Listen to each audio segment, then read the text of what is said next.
You're watching Global Trade This Week with Pete Mento and Doug Draper.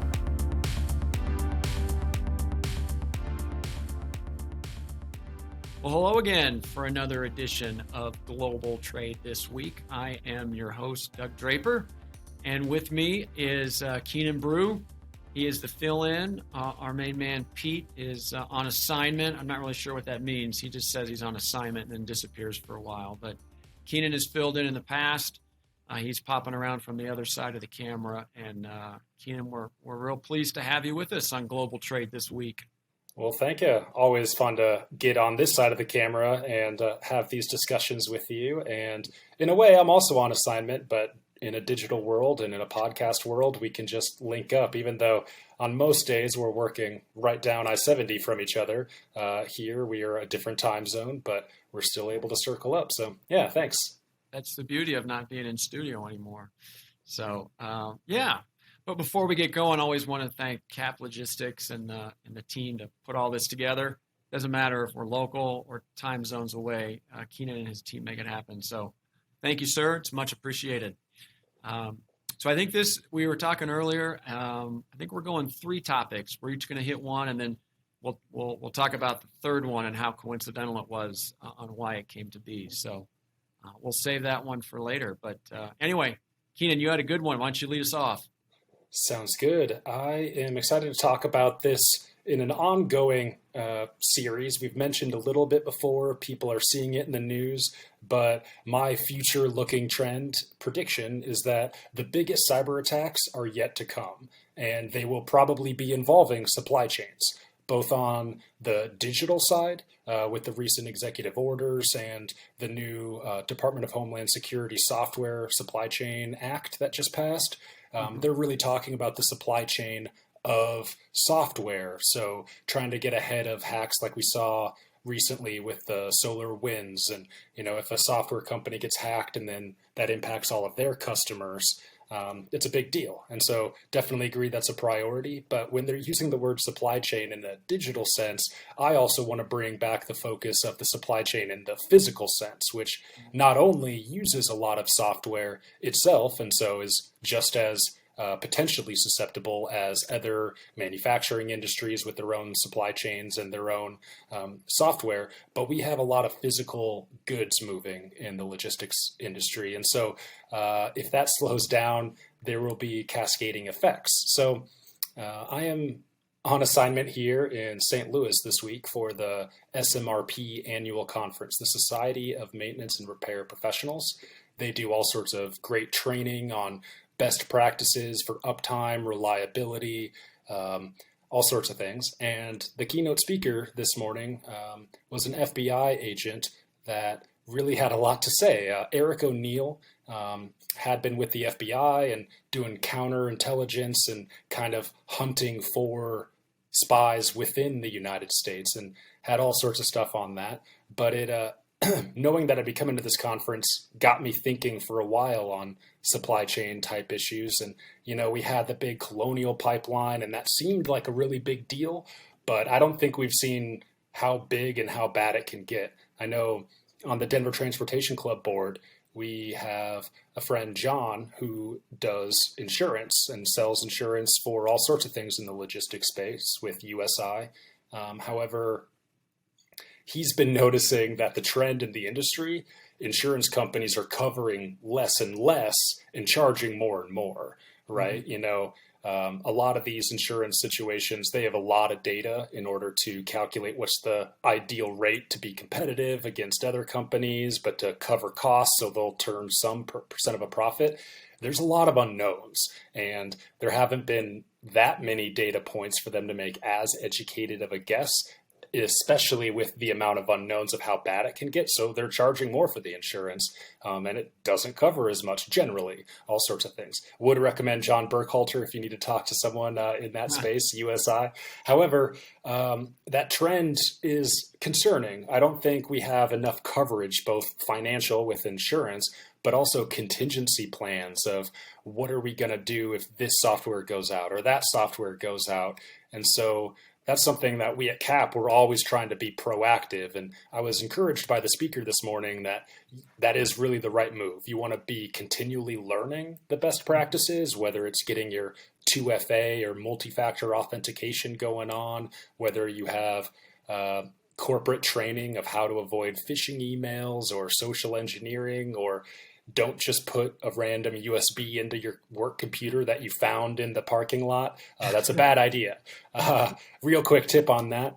People can set up USBs to act like a little keyboard, and it can just give a hacker who pre-wrote a script access to your computer and then just type whatever they want on your computer super quickly, or delayed 12 hours when you're not looking to go grant them full remote access. So there's all sorts of those best practices that we all need to be continually learning and implementing ahead of time, because as bad as the Colonial Pipeline hack was, I think we're going to see something bigger. And I'm not the only one saying this. Obviously, cybersecurity was an issue with Joe Biden, and this new Department of Homeland Security Act was just passed last week, and they're kind of putting it under the frame of national security.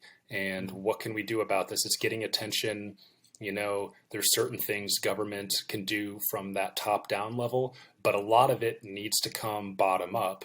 Improve education and awareness, improve practices, maybe get rid of some old accounts that have access to sensitive systems that don't need access. And if you can cancel those out, you know, if something happens, people don't get access to your system, or all sorts of different things you can do. And the space is constantly evolving, having various honeypot layers or virtual machines, redundant systems you can easily switch your business over to, having your data in multiple places and backups, and having those plans to get back up and running.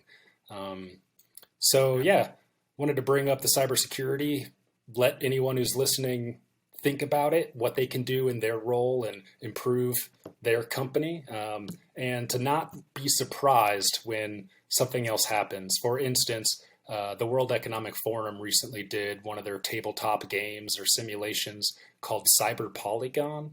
And so they brought people all over the place and did kind of a live what if scenario of a major hack.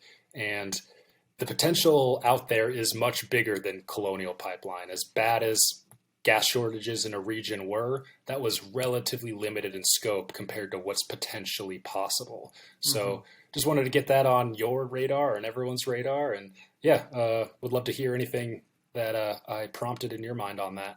Yeah, for sure. You know, the crazy thing is that, you know, I put the cyber attack framework kind of in the same category as Bitcoin and cryptocurrency and blockchain. People kind of get it, but if you ask somebody to explain it and talk about what does it mean to me as an individual, other than meme stocks and having fun in that aspect of it, it's still not tangible and tactile enough. And so the more we talk about it, the better. Because when you think of criminals and theft, it's something tangible. Somebody stole my car. Somebody took my wallet. And so the more we talk about it, the more people understand that the cyber attack is real and it's out there. So I'm glad there's conferences like the one you're attending right now. The interesting thing with the supply chain specifically is kind of the attack framework, as I'll use that term, is kind of finding the lowest common denominator or the weakest link in the quote unquote chain. And that's where they attack because once you're in, you're in. And so you have all these different connectors and people moving freight, moving through the system. So I think that is problematic to the general transportation and supply chain. So being in my former world of freight forwarding, there are so many people that touch that freight as it goes through the network, right? And I remember when you're paying this guy to get this shipment released, to move it to this warehouse, to deconsolidate, to move it to this guy that has the ability to do this, and then it moves it on its way. I remember, this is, many years ago, but you're like, who was Keenan and Doug documentation services? I don't know. We owe them $50. Write the check and let's go.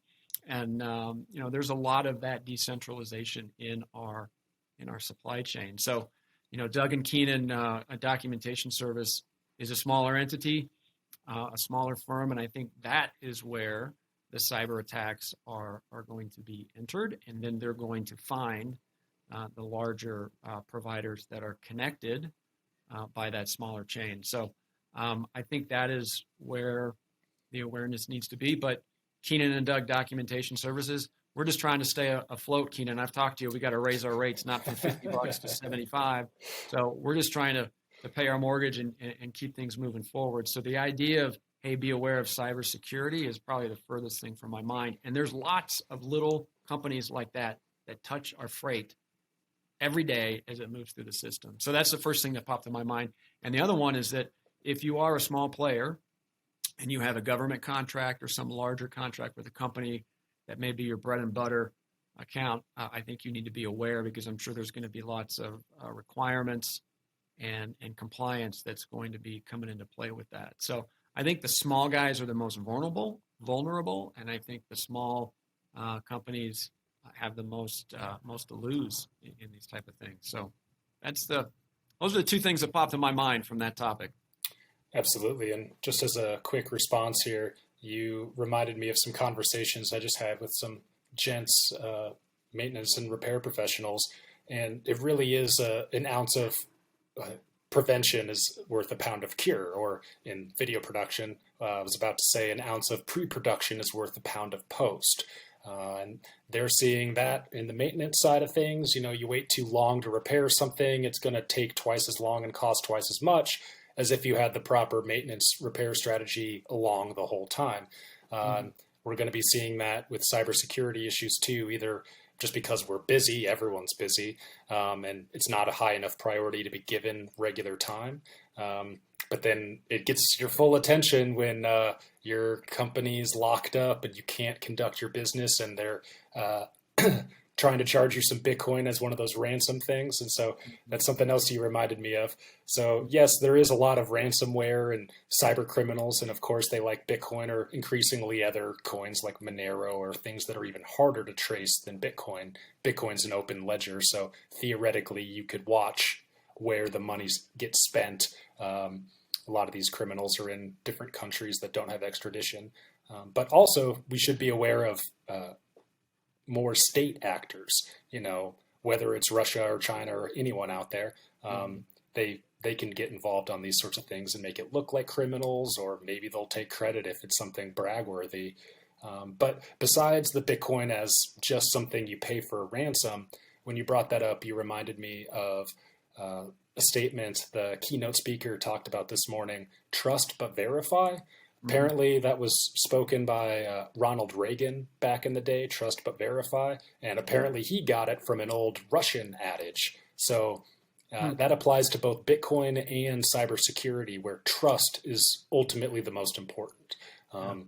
My corporate systems need to know that it's me logging in and not someone pretending to be me logging in. And that's what Bitcoin solves for digital money of, you can trust someone actually sent you the money. You don't need a third party like a PayPal or an eBay to act as that arbiter, middleman of making sure you get the goods and you get the money. There's a little bit more of that trust built into the algorithm of Bitcoin. And so I think that's something that unites those two topics together. And we need to do everything we can to place trust where trust is earned or deserved, and build our systems to be more trustworthy. Yeah, for sure. Nice. Well, here's mine. It's a little bit different track than that. That's the beauty of the program. We kind of skip around and cover lots of topics. And mine kind of came to my mind the last couple of weeks. I've been on 3 trips in the last month, and going through the Denver International Airport has been a horrific experience. A lot of our listeners are from Colorado, and they can attest to that, where lines are around the baggage claim, and it takes an hour. I'm not making that up, Keenan. It took me 55 minutes to get through security on my last trip. And it's not just Denver. My 20-minute layover in Dallas yesterday lasted over 4 hours. Oh, man. Everything's connected, so if a plane gets backed up in Phoenix, it impacts Denver and Dallas and East Coast, everywhere. Yeah. It's crazy. So in thinking about and doing a little research, that the private jet travel is definitely on the uptick. where people are like, this is nuts, right? I can't afford to do that, whether it's company related or you have the means to do it with your family or on personal trips. But I think in the last 18 months, the COVID and the health issues, there's been a rapid creation of wealth. In the last 2 years, we've seen that from the stock market. And the hassle factor that you and I both just spoke about, I know that private flights are starting to increase. However, like anything else, the supply chain is creating problems. There's a trucking shortage, but there's also, a pilot shortage, not to the extent of trucks and what we're moving on the ground, but there's not enough pilots, there's parts issues, the supply chain crunch is, impacting that as well. And the demand is increasing on a slower type of industry that's hard to pivot, a sector that's hard to pivot quickly. So I don't know if the surge is going to be short term, long term, but I think it's going to spark some new interest and increased awareness of kind of an Uber in the sky model. Lots of people are like, hey, why hasn't that happened in the past? And there's certainly some companies that have dabbled in it, but there is a lot of requirements around the FAA. There is a 119 FAA regulation. It's called the 119, which means if you're, flying an individual, people or cargo, there's some certain certifications that you need to have. And I'm sure I'm just going to piss off all kinds of people that are well more versed on this than I am. But my point on that one is that there's a lot of regulations that are not in the cab and Uber space on the ground that I think is slowing the process. But like anything else, where there's a will, there's a way, and when there's a demand, there'll be creative and entrepreneurs out there that are going to find a solution. So I think ultimately, you're going to see a hybrid form of an Uber model where you could just say, I don't want to deal with the hassles of commercial flight in a commercial airport and jump on private flights. And Keenan, just before I popped on here, I was trying to get a perspective of the benefits of a private flight for time. And from here to Telluride, so Denver to Telluride, you jump in a car. Telluride is skiing. You're going over a handful of mountains in the winter. It's about a 7.5 hour drive. No major highways. It's all 2-lane roads. The flight time from Denver to Telluride is 34 minutes. So if you can break the barriers and find ways to get down there on an airline, the amount of time that you gain to do what you want to do in Telluride, which is primarily for pleasure, there's a big win there. So I think we're going to see more and more of that come around. So I don't know. I think the Uberification of that industry, I think, is there. There's a lot of hurdles and regulations that the FAA has in place that I think will slow it. But eventually, the rules will change. There'll be, I don't want to say workarounds because that sounds negative, but that type of flight and the way people move from point A to point B in an airplane is going to see dramatic change and advancement in the next couple of years. I think you bring up a lot of good points, especially about just the basic economics of it. It's physically possible, so the supply could be there, and the demand is there and or increasing, whether it's newfound wealth, whether someone holds a bunch of Bitcoin or leading into our next topic, certain stocks or something. They may want to opt out from the uncertainties or the inconveniences of doing more of the normal flying route. And you see all sorts of programs, Clear, TSA PreCheck, and then people have started to do more and more. I'm not too familiar with the space and the companies, but like JetBlue, or there's all these other like membership type things. People are starting to experiment with those FAA regulations and how do you make the economics of it work. But I agree, it's a relatively small percent compared to what it could be and what it probably will be. People value their time. Time is money. You say that 7.5 or so to get to Telluride, and that's if roads aren't closed or too snowy and there's a backup. And some of the best ski weekends might have a lot of snow. So that time could be significant. So could be a lot of money, and or some people might not want to see people expose themselves to Ebola or COVID or whatever it is. And so they may opt for more of a private jet experience. And Yeah. if they can make that as easy as opening your phone, you get the car to bring you to a smaller airport where some planes exist. I think we will see more of that. And there's been some experiments kind of jumping ahead to the future of the Uberification of flight. There's been a step backwards just before the show and seeing your topic. I was looking into, there was a startup that Uber was kind of spinning off, some sort of Uber Elevate, it's called. That's more of a self-driving autonomous flight sort of thing. Looks like they just sold that company to Joby Aviation, and maybe that's just one of the things with the regulations and or experimenting with new business models. It wasn't quite a fit for them to keep carrying and investing in and defending it to their investors. But there's other startups and big money names, Google and other major venture capitalists that are putting money into. Imagine a drone. I know how much you are a fan of drones. Imagine a drone. I'm going to tune you out in a minute. I'm going to tune you out. Imagine a big drone. If they come up with better battery technology, just drones that can fly you to your mountain home or your rural place of work where you mostly work remote. And then when you have to come in, you take a 45-minute drone flight, and it'll take some time, but people are investing in that future now. Yeah. Well, there was a cartoon called The Jetsons years and years ago, and I think you're starting to dabble in that one. But anyway, so I'm most looking forward to our third comment or our third topic. We talked about doing 2 each and a halftime, so we're not doing halftime. We're doing 1 each, and I'll let you start, but I want to set the stage. Whenever Keenan and I sent each other's topics just a few minutes ago, this one we both had down. So we're like, we got to talk about this one and move forward. So I will, if you want to start, Keenan, I'll let you jump in and I'll add my color. So what is our third topic together? Absolutely. So our topic together is Tesla making the news.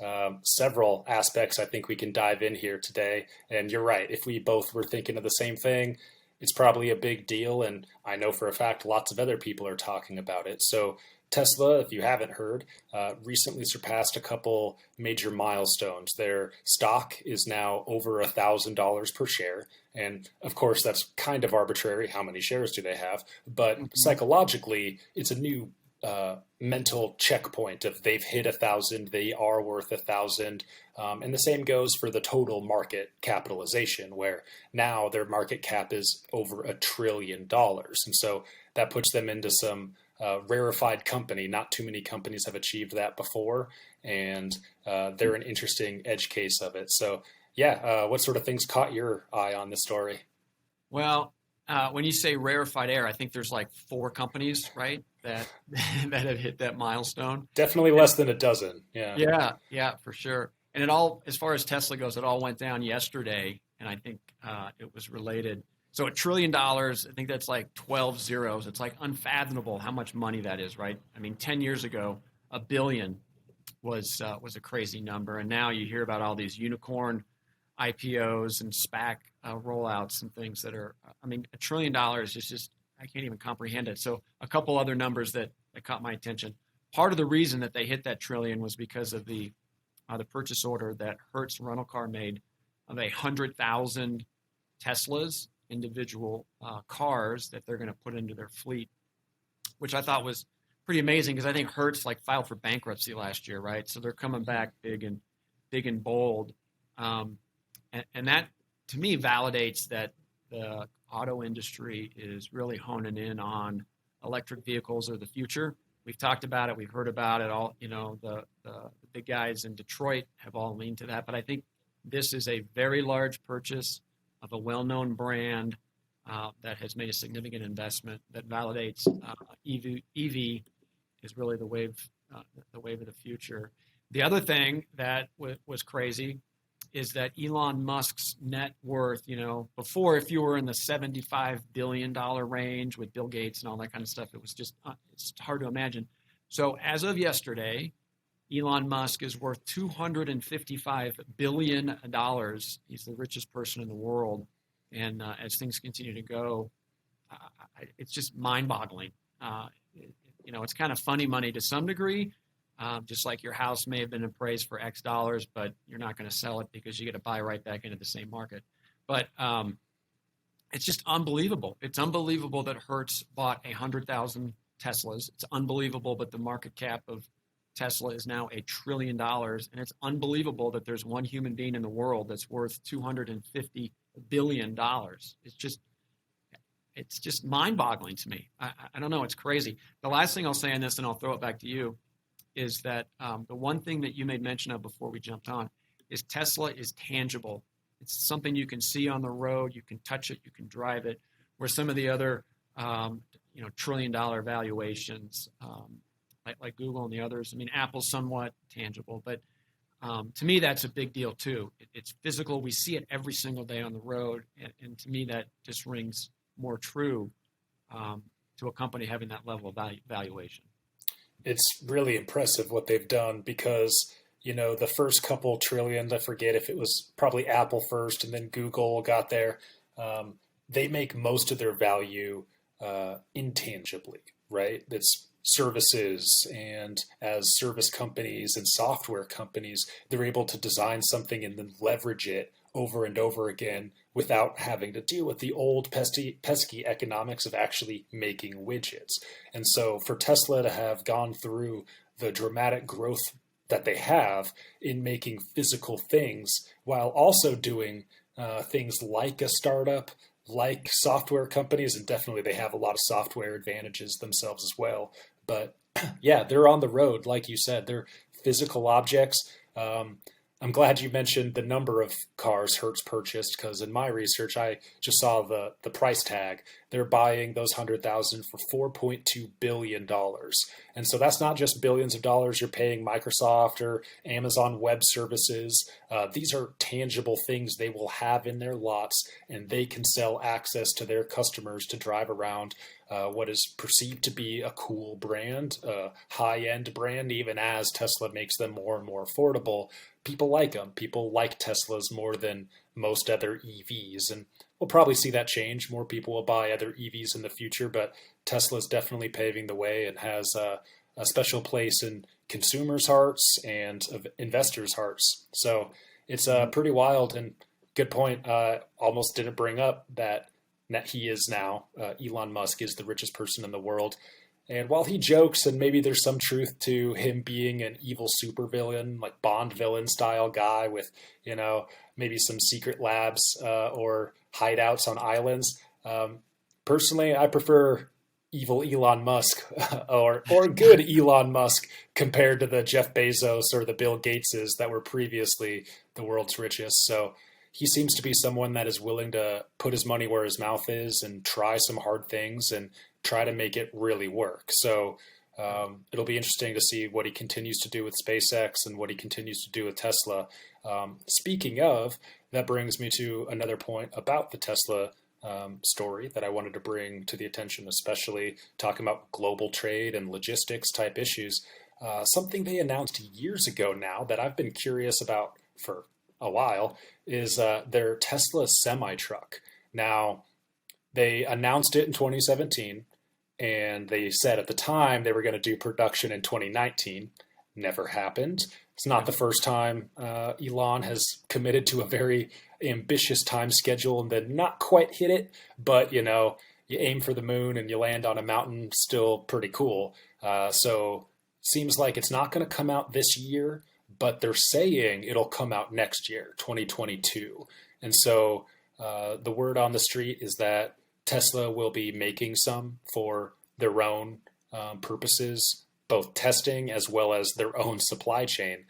Just recently this month, there's been reports that the Gigafactory over in Nevada, is actually building the first charging station. So the mega charger that can charge a huge assortment of batteries in order to move our freight up mountains with electric power, high efficiency. And I know I'm looking forward to it. but probably not nearly as much as some of the customers who had made pre-purchases and are just waiting. So some of the big names are Walmart, Pepsi, Anheuser-Busch. They've all pre-ordered and are looking forward to getting their Tesla semis. Yeah. Yeah. Well, never bet against the richest man in the world that has a company that can send him into space, right? That's going to be his hideout. When things go south, let's get the hell out of here. And he's going north, not somewhere in the U.S. So, hey, Keenan, it's good hanging out with you, man. I appreciate you pulling away and not only being on this side of the camera, but working it behind the scenes as well from your hotel in St. Louis. So thanks for that. My pleasure. And and I want to thank our audience today for joining us for Global Trade This Week. As we mentioned, Pete's on assignment. We should have him back next week, barring I'm sure there'll be some good stories to boot. So again, thanks for listening this week. We appreciate it. Hope you enjoyed the stories, and obviously make comments at the links below, and we look forward to seeing you next week. All right, Keenan, excellent work today, my man. Awesome. Thanks, Doug. Have a good one. All right, take care.